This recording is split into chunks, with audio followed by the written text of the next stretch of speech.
Hello everyone. So our today's topic of discussion is the geographic or the topographic landforms.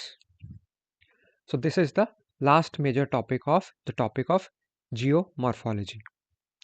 So now different geomorphologic agents they create different kinds of geographical landforms or topographical landforms. For example, तो ये agents थे जो हमने पढ़े थे the geomorphic agents for example river ground water waves glacier wind तो इनसे correspondingly जो टोपोग्राफी बनती है तो उनके ये नाम है तो रिवर से जो बनती है उसको बोलते हैं रिवराइन या फ्लूवियल टोपोग्राफी जो ग्राउंड वाटर से बनती है उसको बोलते हैं कास्ट टोपोग्राफी वेव से बनने वाली इस मरीन टोपोग्राफी ग्लेशियर से ग्लेशियल टोपोग्राफी एंड विंड से डेजर्ट और द एरिड टोपोग्राफी तो इन पांचों के बारे में हम लोग डिटेल में पढ़ेंगे so today we are going to start from the first one that is the riverine और the fluvial landforms that is ऐसे लैंडफॉर्म जो रिवर वाटर से बनते हैं so the landforms carved out due to erosion और built up due to deposition by the running water or the river are called as fluvial or riverine landforms and the processes that are responsible for this are called as fluvial processes.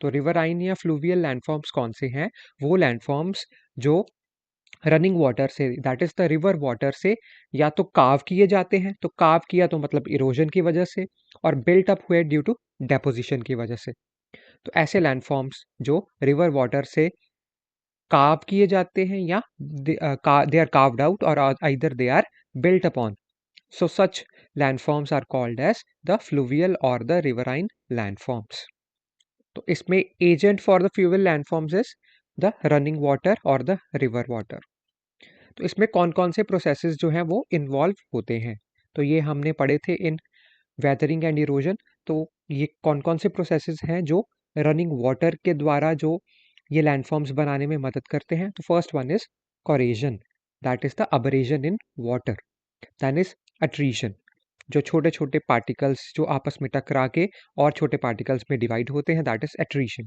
Then is cavitation that is because of the bubbles जो continuously running water की वजह से bubbles आते हैं तो bubbles जब explode करते हैं तो उसके इम्पैक्ट से कैविटेशन होती है then is corrosion and finally hydraulic action तो इन सभी जो प्रोसेसेस है इनकी वजह से ये जो फ्लूवियल लैंडफॉर्म्स हैं ये बनते हैं with the help of running water और the river so riverine topography it mainly depends on the stage of the river तो एक रिवर जो है वो किस तरह की टोपोग्राफी बनाएगी वो मेनली डिपेंड करता है कि रिवर किस स्टेज पे फ्लो कर रही है so based on that there are various stages of river तो स्टेजेस ऑफ रिवर जो है वो मेनली तीन है एक है रिवर का अपर कोर्स दूसरा है मिडल कोर्स और तीसरा है लोअर कोर्स तो अपर कोर्स कौन सा है जो higher reaches of the mountains ऊंचे वाले पहाड़ों पे जो चलती है रिवर जहाँ पे स्लोप काफ़ी ज़्यादा होता है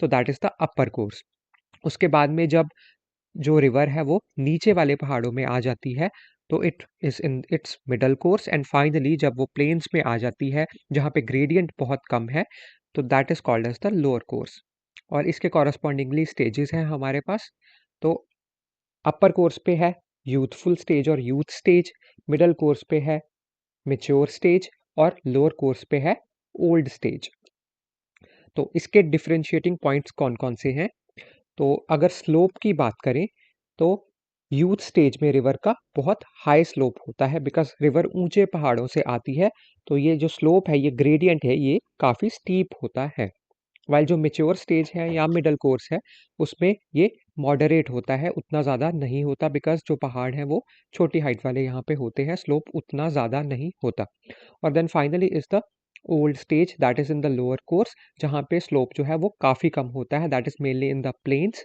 तो this is the first differentiating point in the youth stage mature stage and old stage that is of the slope youth में सबसे ज़्यादा स्लोप मेच्योर में मॉडरेट स्लोप और ओल्ड स्टेज में कम स्लोप होता है देन इज द एनर्जी और the speed of the river तो यूथफुल स्टेज में रिवर की एनर्जी जो है स्पीड जो है वो काफ़ी ज़्यादा होती है हमने देखा होगा कि जब हिल स्टेशंस में जाते हैं जो हाई रीचेस वाले हिल स्टेशंस हैं जहाँ पे ऊंचे पहाड़ है तो वहाँ पे जो रिवर का करंट होता है, जो फ्लो होता है, वो काफ़ी तेज़ होता है, रिवर की speed energy is high there. Then is the mature stage. तो यहाँ पे थोड़ी कम स्पीड होती है, मिडल में होती है, और ओल्ड स्टेज में रिवर की स्पीड जो है वो कम हो जाती है। Then is the erosion. तो यूथफुल स्टेज में सिंस रिवर की स्पीड बहुत ज़्यादा होती है तो इरोजन भी वो ज़्यादा ही करती है। So there is high erosion in the youthful stage of the river. और इरोजन भी किस तरह का करती है? वर्टिकल इरोजन, दैट इज ऐसे गहराई में इरोड करती हुई रिवर जाती है।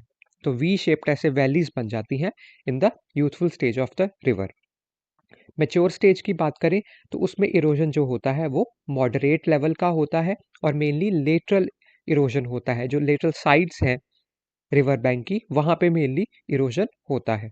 और जो ओल्ड स्टेज है उसमें इरोजन काफ़ी कम होता है, नेग्लिजिबल इरोजन होता है। सो this is the point about erosion. The next one is deposition. Now जो यूथफुल स्टेज है उसमें रिवर का मेन जो काम है दैट इज इरोजन। सिंस उसकी स्पीड बहुत ज़्यादा है तो वो अपने रास्ते में अपने किनारों को और अपने फ्लोर को, जो बेस को इरोड करती हुई जाती है। तो इसमें इसका मेन काम है इरोजन। तो डेपोजिशन इसमें बहुत कम होती है। जो मॉडरेट लेवल है, जो मिडल कोर्स है, वहाँ पे मॉडरेट लेवल की डेपोजिशन होती है। और जो ये ओल्ड स्टेज है इसमें हाई डेपोजिशन होती है, सिंस रिवर की स्पीड जो है वो कम होती है, एनर्जी कम होती है, स्लोप भी कम है। तो उसकी वजह से क्या है कि जो अपनी यंग स्टेज में रिवर ने जो मटेरियल, जो सेडिमेंट्स को इरोड किया है, उसको वो स्लोली स्लोली यहाँ पे डिपॉजिट करती हुई जाती है। तो इनिशियल स्टेजेस में इरोजन ज़्यादा होता है, और जो ओल्ड स्टेज है वहाँ पे डेपोजिशन ज़्यादा होता है। जो मटेरियल यहाँ पे इरोड किया था उसने, वही वो यहाँ पे अब डिपॉजिट करती हुई रिवर जो है वो जाएगी। Then is meandering. तो मिएंडरिंग जो यूथ स्टेज है उसमें ऑलमोस्ट निग्लिजिबल या नहीं भी हो सकती है। तो मिएंडरिंग इज ऐसे जो रिवर कर्व्स लेती है। तो इस तरह के कर्व्स जो है यूथफुल स्टेज में कम होते हैं, सिंस रिवर का जो वाटर है उसका फ्लो काफ़ी ज़्यादा है, स्पीड एनर्जी ज़्यादा है, जिसकी वजह से वो पत्थरों को काटती हुई जाती है रिवर। सो उसमें ऐसे मिएंडरिंग कम होती है। जो मिडल कोर्स है उसमें there is moderate amount of meandering, ऐसे थोड़ी बहुत मिएंडरिंग हो रही है।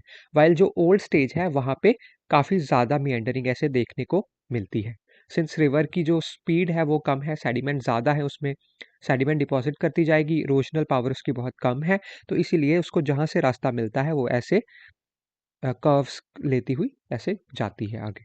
सो this is meandering. So these were the various stages of the river, that is the youth stage in the upper course, mature stage in the middle course, and old stage in the lower course. So these were the different stages of the river with their differentiating points. Now we come on to the riverine landforms. तो riverine landforms को हमने mainly दो parts में divide किया है, that is the erosional and the depositional. तो erosional में river का मेन काम जो है वो इरोजन होगा, और मेनली ये रिवर की यूथफुल स्टेज में होता है। वाइल जो डेपोजिशन है उसमें रिवर जो है अपने साथ इरोजन करके जो सामान लेके आई है उसको अब ये यहाँ पे डिपॉजिट करती हुई जाएगी, दैट इज द डेपोजिशनल लैंडफॉर्म्स बना देगी उसकी वजह से।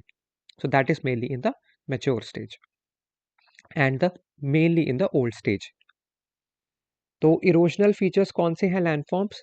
वी शेप्ड वैलीज है, गॉर्ज है, कैनियन है, वाटरफॉल है, कैटरैक्ट है, रैपिड्स है, प्लंज पूल है, पॉट होल्स है, river capture and river gap है।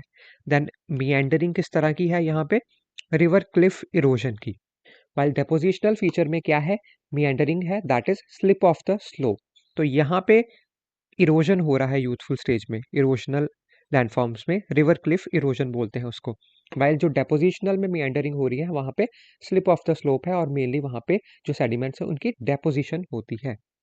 Then is levee, then are the flood plains, then oxbow lakes है, देन एलुवियल फैन है, डेल्टा है, एस्चुरीज है। So these are the different kinds of fluvial landforms, जिनको हमने दो categories में divide किया है, इरोजनल और डेपोजिशनल। So in the next video we will discuss about these erosional and depositional fluvial landforms. So firstly, we will discuss about the erosional riverine landforms in the next video, and then subsequently we will discuss about the various kinds of depositional riverine landforms.